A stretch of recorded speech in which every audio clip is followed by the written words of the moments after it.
का उपदेश देने के बाद बद्ध और मुक्ति का स्वरूप बताया। बद्ध और मुक्ति दोनों शब्द ही मिथ्या हैं। जैसे एक श्रीमान जी के पास 10 गधे थे, 9 गधों को बांधा, 10वें गधे के लिए रस्सी नहीं दी, तो क्या करे, उस बुद्धि लगा करके उसके गधे के गले में हाथ फिर घुमा दिया। गधे ने सोचा कि हमको भी बांध दिया। रात्रि पर्यंत गधा बंधा रहा। सुबह उसने 9 घोड़ों को छोड़ा, वो तो भाग गए। अब इसको तो बांधा नहीं था, छोड़ने का कोई प्रयत्न नहीं, मार मार के थक गया, गधा नहीं भगा। अंत में उसको स्मरण आया कि मैंने इसको अभिनय किया था बांधने का।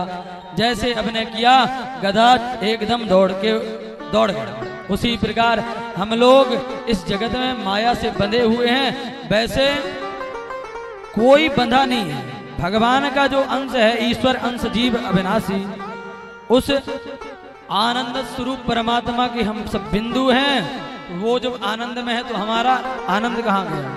बोले हम उससे पृथक हो गए हैं, उसको भूल गए। जैसे एक बार हंसों का झुंड उड़ा मानसरोवर से, एक हंस का बच्चा था, कीचड़ में गिर गया, काला पड़ गया। कीचड़ लगा तो शरीर काला हो गया। वो कीचड़ से बाहर निकला तो कौओं के झुंड में जाके मिल गया। हम भी काले, ये भी काले।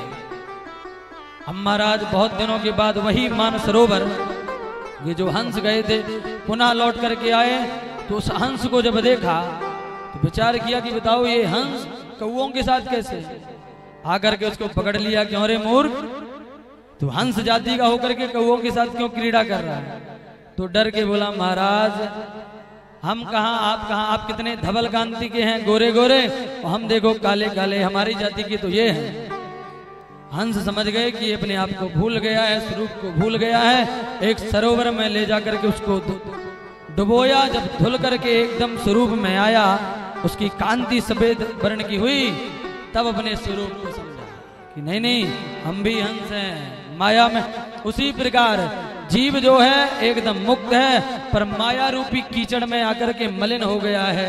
पर जो कोई सदगुरु संत उस कीचड़ से फंसे हुए उस जीव को उठा करके भगवान की भक्ति रूपी सरोवर में ले जा करके डुबो करके धुलता है, तो फिर वो माया को भूल करके माधव को स्मरण करता है, अपने स्वरूप को समझता है। इस प्रकार से बहुत वर्णन किया।